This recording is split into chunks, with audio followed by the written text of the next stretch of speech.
जम्मू कश्मीर के सभी टीचर्स के लिए बड़ी इंपॉर्टेंट इत्तला देने जा रहा हूं और उसके साथ साथ सभी स्कूल्स के लिए।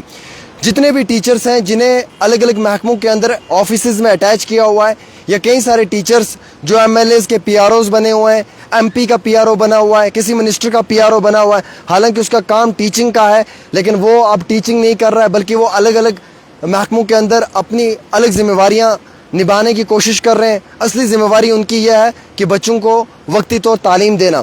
इस सब चीज़ में ट्रांसपेरेंसी लाने के लिए जम्मू के तर्ज पे अब वादी कश्मीर के अंदर भी स्कूल एजुकेशन डिपार्टमेंट ने एक बड़ा ऑर्डर जारी कर दिया है। इसमें ये लिखा हुआ है कि जितने भी टीचर्स हैं उन्हें वापस अपनी ओरिजिनल पोस्टिंग्स पे आना पड़ेगा। अगर वो अपनी ओरिजिनल पोस्टिंग्स पे नहीं आते हैं तो उनकी सैलरी को रोक दिया जाएगा, तब तक डिसबर्स नहीं किया जाएगा जब तक कि वो अपनी ओरिजिनल पोस्टिंग को ज्वाइन नहीं करते हैं। अब आपको मालूम है कि अच्छे रसूख की वजह से एमएलएज और एमपीज और मिनिस्टर्स की सिफारिश की बुनियाद के ऊपर बाज़ औक़ात हमने देखा कि कई सारे ऐसे टीचर्स हैं कि जो मुकम्मल तौर के ऊपर अपनी सर्विसेज को अंजाम नहीं दे पा रहे हैं। आज आप देखते हैं कि स्कूल्स के अंदर सरकारी स्कूलों का निज़ाम धर्म भरम है। सरकारी स्कूल्स का रिज़ल्ट बिल्कुल 0% आता है। सरकारी स्कूल्स के अंदर जो है वो बहुत कम बच्चों का रेशो है, बच्चों की स्ट्रेंथ बहुत कम है, एडमिशन्स बहुत कम होती हैं। कारण यह है कि उस्ताद अपनी जिम्मेवारी को जिम्मेवारी नहीं समझते हैं बल्कि अपनी जिम्मेवारी को खुदगर्जी समझकर अपने वक्त को पास करने के लिए एक अपना ड्यूटी के तौर के ऊपर रूटीन में काम करते हैं। देखिए, महकमे के अंदर ट्रांसपेरेंसी होना इंतहाई बहुत अहमियत रखता है।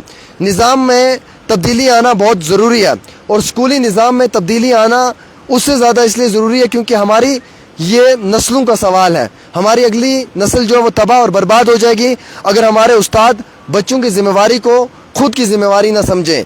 अगर वो इस चीज़ को लाइटली लेंगे तो कम व पेश एक बच्चा जो अपने मुकाम में मंजिल में कामयाब हो सकता है वो आज खून के आंसू रोते हुए आपको नजर आएगा।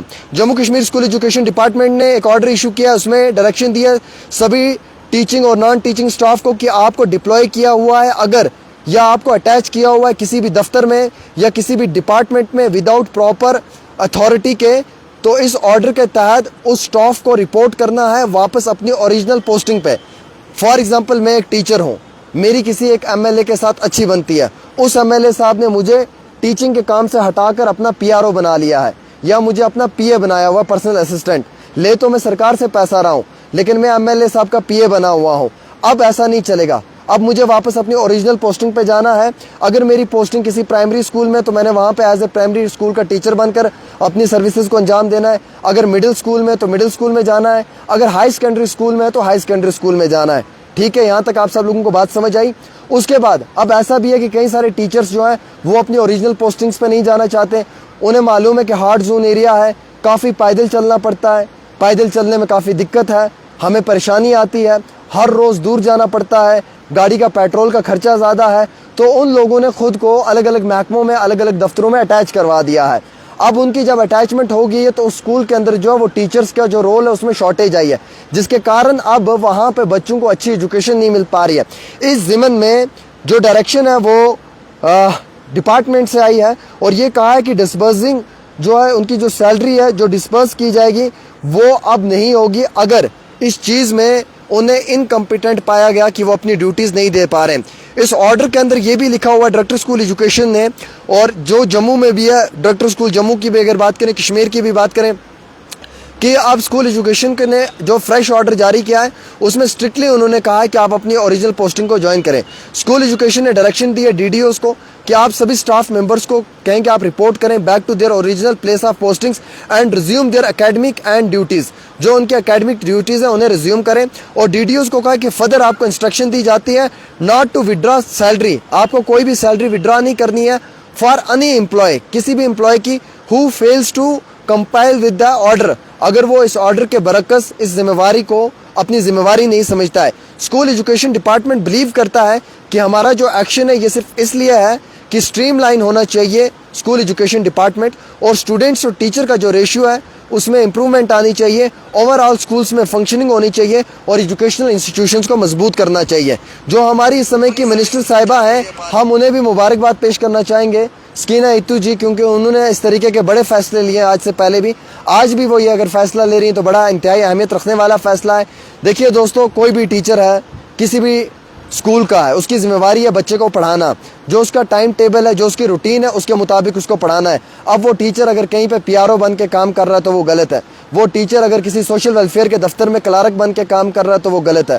अगर वो टीचर किसी एमपी के घर में चाय बनाने का काम कर रहा है तो वो गलत कर रहा है। उसकी जिम्मेवारी है टीचिंग की, वो टीचिंग का काम करे। उसे अल्लाह ताला ने एक अच्छा रुतबा दिया, एक अच्छी इज्जत दी है। अल्लाह ने उसको इस समाज के अंदर इस कौम को बनाने का एक बहुत बड़ा मौका दिया है, तो वो इस कौम को तैयार करे।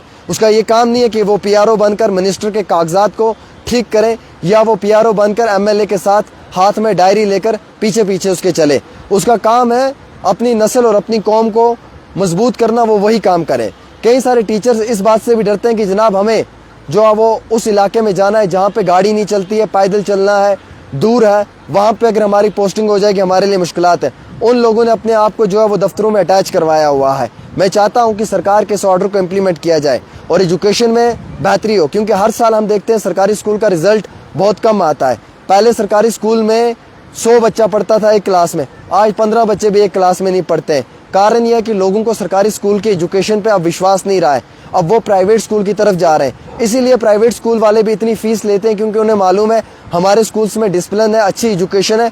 पेरेंट मजबूर होकर अपने बच्चे को हमारे स्कूल में एडमिट करेगा और वो भी मनमर्जी की फीस वसूल करते हैं। अगर सरकारी स्कूलों में अच्छा निज़ाम होता तो फिर क्या ज़रूरत थी किसी भी पेरेंट को अपने बच्चे को प्राइवेट स्कूल में डालकर हर महीने से महीने 2 या 3 हज़ार रुपया फ़ी देना आज के इस महंगाई के दौर में। तो ये समझने की कोशिश करनी है हमें कि ये हमारे फ़ायदे के लिए ऑर्डर है, इस पे हमें नाराज़ नहीं होना है, बल्कि हमें सरकार को अप्रिशिएट कर इस ऑर्डर को इम्प्लीमेंट करवाने की कोशिश करनी है। एक छोटी सी रिपोर्ट आमिर के साथ।